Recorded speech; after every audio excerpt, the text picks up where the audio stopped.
You didn't chase, you healed. You didn't beg, you let go. You stopped calling, stopped waiting, stopped checking if he still felt you. And that's when everything changed, because the feminine in her power is irresistible. And now he feels the void, he feels the shift, and he's coming, but this time you won't need to lose yourself to be chosen. Comment, "I let go" to rise if you've felt him reaching for you since you detached. Let your truth anchor someone else's healing. Why he starts chasing when you stop waiting.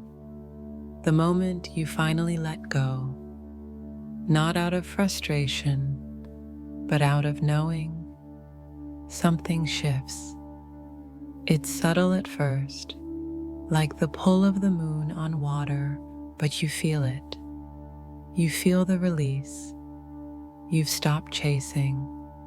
You've stopped needing. You've stopped holding onto a version of him that wasn't choosing you, that wasn't seeing you for who you truly are. You finally realized you are complete, whether he returns or not. And that's when it happens. That's when the energy between you two begins to change. Not because you forced it, not because you've tried to manipulate the universe or play games, but because you finally stepped into your truth, your full power, and your worth. You've stopped seeking outside yourself, and that alone makes you magnetic. It's not about what you want anymore. It's about what you know you deserve. So what happens when you stop waiting for him to choose you? Why does he suddenly feel the pull to chase you after all this time? It's not that he suddenly realized you're the one. No, he always knew that. He felt it all along, even if he couldn't face it. The real reason he starts chasing when you stop waiting is this. He feels the space you've created. He feels the absence of your energy, and it scares him. The feminine energy is magnetic. When she shifts, when she truly chooses herself, she stops holding the energetic door open for someone who isn't ready. She starts living her own life, with or without him. And the moment she detaches, he begins to feel the weight of her absence, the weight of her power moving in the direction of her own growth, her own healing, her own light. You see, the chase is not just about wanting what he can't have. It's about the awakening that happens when you stop caring about the outcome. When you stop waiting, you stop giving him the energy he once took for granted. You stop feeding into his fear of commitment.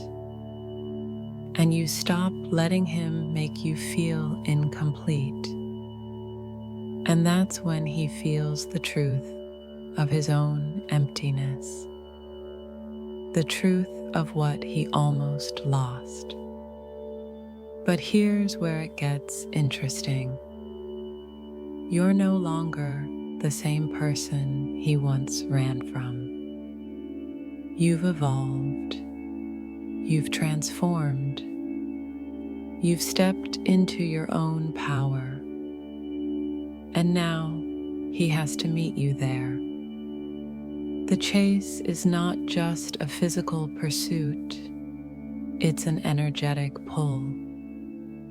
The feminine rises and the masculine either rises with her or stays behind. But what you have done is this. You've set the energy of the relationship free. Now it's up to him to decide if he wants to align with that energy. You've let go of the need to control it, to fix it, to make him come back. And that act of surrender is what makes you magnetic. But remember this, the chase is not the goal. It's not the destination. It's a moment, a shift, a call to action. The real question is not whether he will chase, but whether he will choose to rise. Because the chase doesn't define you. You do. And in this space, you no longer need to wonder if he's going to come back. You simply trust that everything that is meant for you will return. And if it doesn't, you've already learned how to live in your own light. And that is what makes you truly irresistible. What shifts when the feminine truly detaches? It doesn't happen all at once. At first, you still hope. You still check the signs. You still feel his energy and wonder if he's thinking about you too. But then something inside you clicks. And not because you're bitter, but because you're finally awake. You realize this journey was never about waiting. It was about remembering your power. And with that, you begin to detach, not just emotionally, but energetically. You reclaim your focus. You stop pouring your love into a cup that refused to be filled. And suddenly, your entire vibration shifts. But what really changes when the divine feminine lets go from a place of truth? She stops holding the entire connection on her back. She stops being the healer, the guide, the chaser, the protector. She stops anchoring the union for two and starts anchoring herself. Have you ever felt that shift? That moment when the love is still there, but the need to be chosen disappears. That quiet knowing that you are already whole, with or without a response. This is the shift that triggers everything. When the feminine detaches, the energy she used to invest in overthinking, analyzing, chasing, and hoping returns to her. It fuels her creativity. Her glow changes. Her presence deepens. She starts walking differently, talking differently, choosing differently. And that's when he feels it. Not with his mind, but with his body. Suddenly, the comfort of your energy holding space for him is gone, and he doesn't know why he feels off, but he does. He doesn't know why he can't stop thinking about you, but he can't. He doesn't know why he misses your light, until he realizes it's no longer shining in his direction. What you must understand is this: you didn't stop loving him. You just stopped abandoning yourself.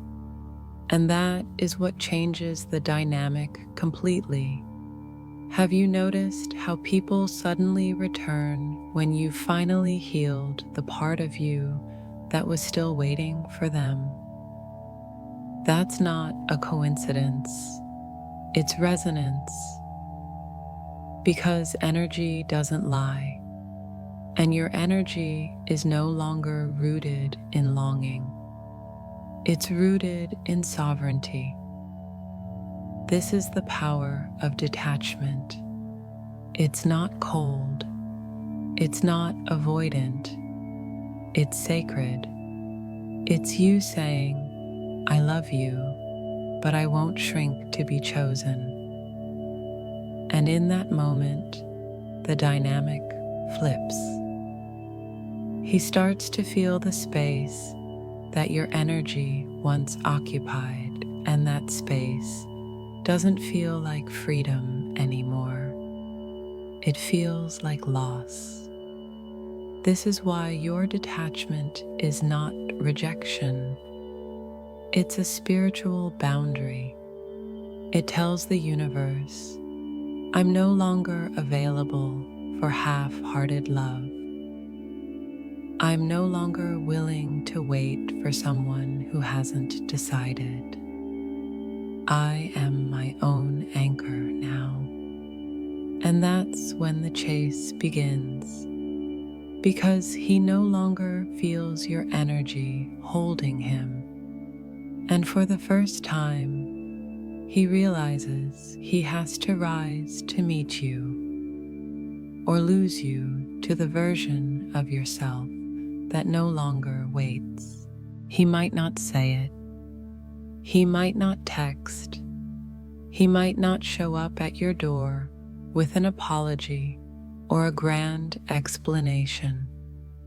But his energy will speak louder than words if you know how to feel it. Because when the divine feminine fully detaches, the divine masculine starts to feel the void. And that void isn't empty. It's full of everything he never wanted to face. So how can you tell when he's starting to feel the pull again? How can you recognize the signs, even when there's still no contact? The first sign is restlessness in your energy field. Suddenly, you feel his presence again, not as comfort, but as noise. He starts to show up in your dreams. You wake up with his name in your mind, even though you haven't thought of him in days. You feel emotional shifts that don't belong to you. Have you experienced that? Where you're grounded, doing your own thing, and then out of nowhere, the weight of his energy hits you like a wave. That's not just memory, it's connection. He's thinking, he's remembering. He's wondering if you've truly moved on. And that thought alone sends ripples through the bond. Another sign is sudden synchronicities, numbers, songs, symbols you both shared. You might start seeing 1111 again. You hear your song on a random playlist. Or you come across a photo, a phrase, a post that brings his energy right back into your awareness. But not through your desire, through his. Because now he's beginning to notice your absence. And he may not be fully aware of it yet, but his soul is sending out a frequency, searching for you, trying to reconnect with what it lost. Have you felt like the intensity of the connection increased just when you stopped obsessing over it. That's not a coincidence. That's energetic pull. You may also notice shifts in his behavior online. He starts viewing your stories. He pops up in your feed. You get a message from someone in his circle, or maybe even from him. Not with depth yet, but with curiosity, as if he's checking if the door is still cracked open. And even if he says nothing, his hesitation is loud. Energetically, he's pacing. He wants to come forward, but he's afraid. Afraid that too much time has passed. Afraid you won't feel the same. Afraid that he waited too long, and now the woman he once knew has changed. And you have. That's part of what draws him in. You're not waiting anymore. You're not reaching out energetically. You've shifted from "please see me" to "I see myself."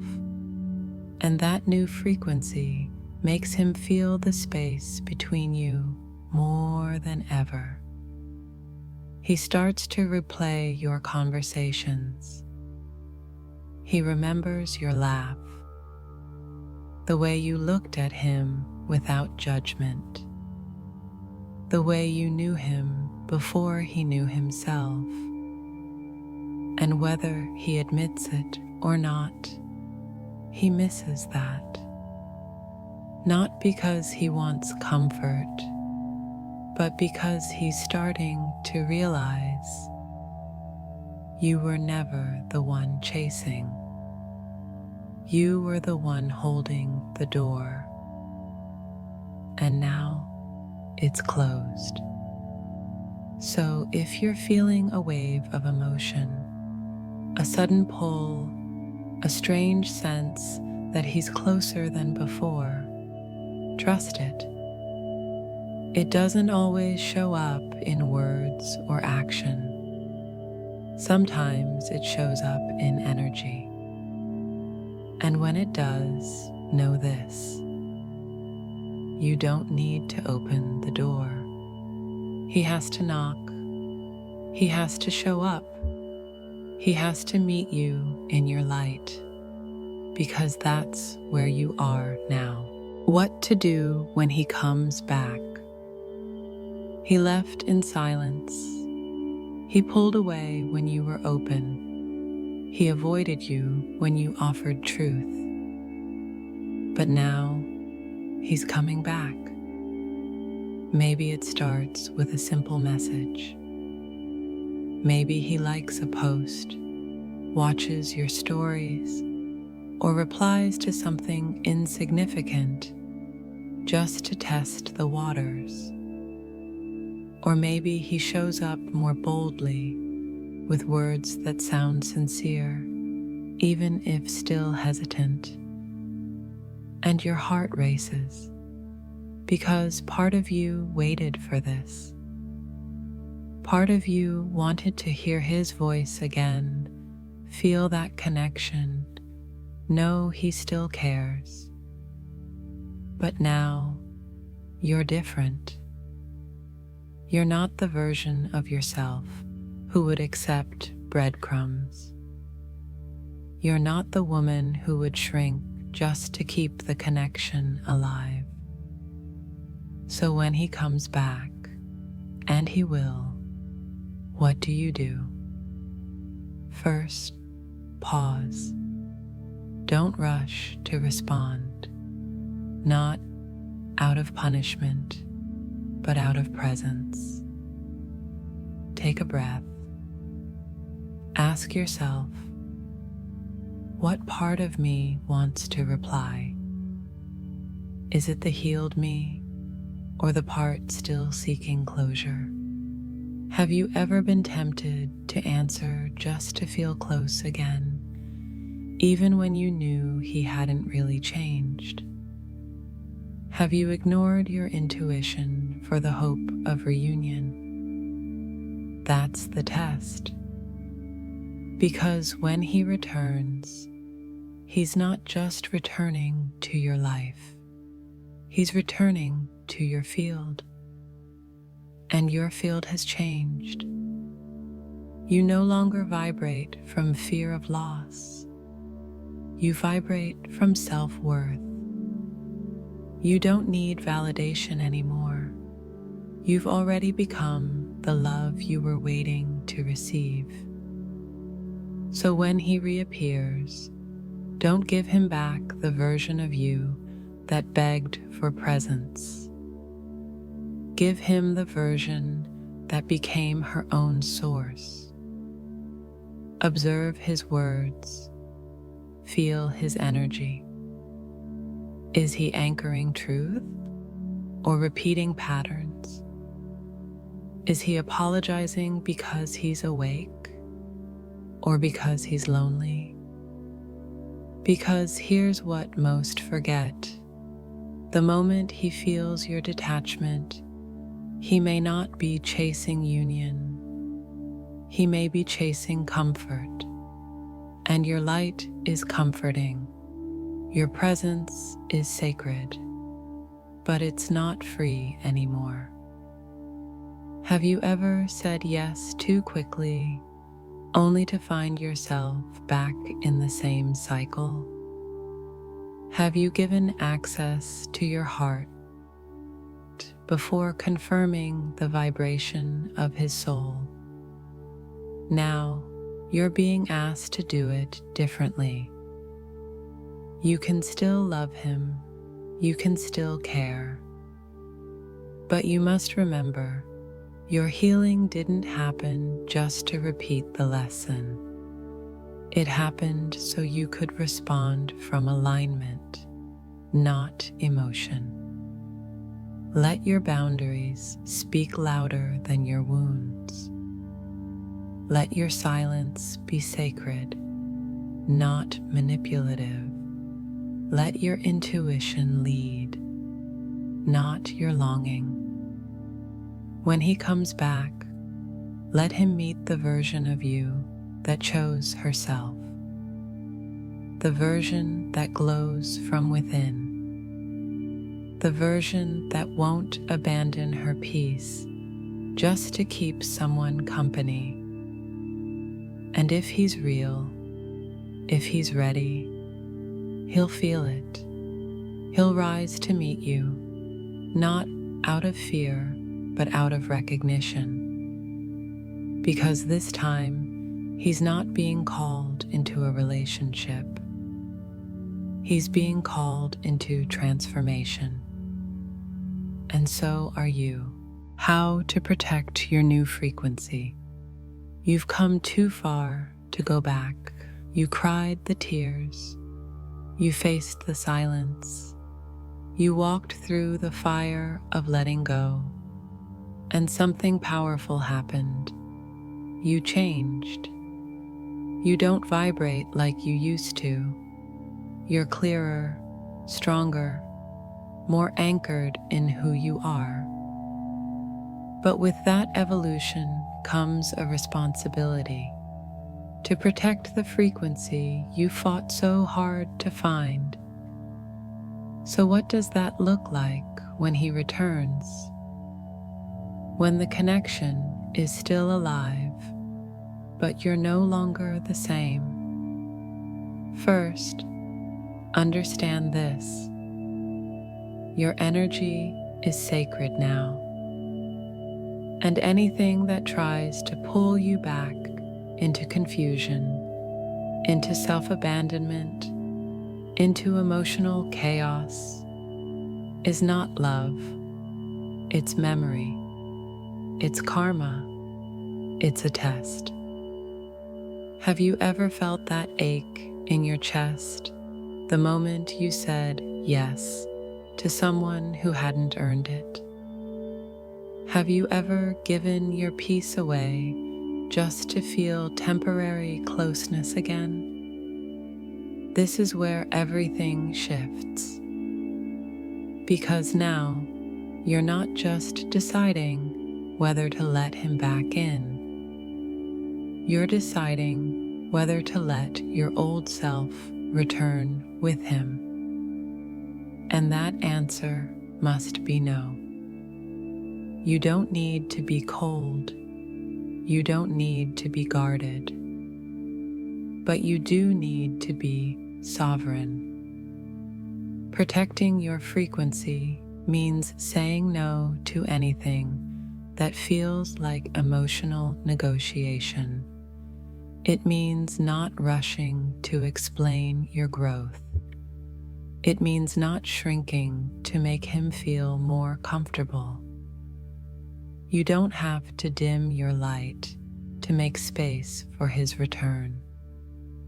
He left when you were still becoming. Now you've become. And if he wants access to you again, he has to meet the energy you now hold, not expect you to lower it so he can find comfort in your softness. Have you ever felt like you were holding back just to keep the peace, or suppressing your truth because you didn't want to scare him away? That's the old frequency. You're not there anymore. Now, protecting your field means staying centered when his energy gets loud. It means trusting your body, not just his words. It means pausing long enough to ask, is this aligned with who I am now? Or is this tempting me to return to who I used to be? This isn't about punishing him. It's about protecting you. Because you already know what it costs to give too much too soon. You already know how long it took to rebuild yourself. Let him show consistency. Let him show clarity. Let him show capacity. You don't owe access just because the connection still exists. You don't owe a future just because the past felt real. You only owe your soul one thing: to never betray yourself again. And when you hold that frequency, when you guard it with grace, not fear, you become even more powerful. Not because you're hard to get, but because you're impossible to manipulate. Your frequency is your truth, and your truth is the filter. Let it decide who stays. You wanted him to chase, not for the attention, not for validation, but because, deep down, you always knew this connection deserved presence, not avoidance. Commitment, not confusion. Truth, not games. And now, it's happening. He feels your absence. He senses your glow. He's coming back not because you pulled, but because you released. But here's the part no one talks about. The chase isn't the goal, it's the test. Because the moment you detached with truth, not manipulation, you created a new frequency, one that no longer tolerates half-love, one that no longer accepts being someone's maybe, one that doesn't confuse silence with safety. Have you ever dreamt of the moment he'd come running back, only to feel strangely calm when it finally happened? That's the power of your healing. That's what it means to rise. You're no longer chasing, you're no longer checking the signs every hour. You're no longer dimming your intuition to justify his patterns. And now that he's coming forward, you have a choice. Will you go back to the old cycle, or will you hold the light steady and see if he's truly ready to meet you there? Because the real sacred moment isn't when he returns. It's when you stay rooted in your truth as he returns. When you don't fall for potential. When you don't trade your clarity for closeness. When you don't lose yourself just to feel desired again. Have you ever lowered your standards because the bond felt too strong to walk away? This is your moment to rewrite that story. Let him chase, but let him chase light, not attachment. Let him chase a woman who no longer bends. Let him meet a version of you who knows the worth of her vibration. Because here's the truth. You weren't just waiting for him to come back. You were preparing to become someone he could only meet once he had done the work. And now that the pull is real, now that he feels you slipping through the energetic cracks, he's being asked to rise. Let the chase be sacred, not dramatic, not chaotic, not emotional revenge. Let it be a mirror. Let it be a reflection of what love looks like when it's no longer rooted in need, but in truth. He will chase, not because you made him, but because the universe doesn't let us forget what was meant for our growth. And now that you've returned to your center, your job is simple. Stay there. Stay in your light. Stay in your knowing. Stay in the version of you who doesn't need to prove anything ever again. If he's real, he'll match it. If not, you've already outgrown what you once hoped for. Either way, you win.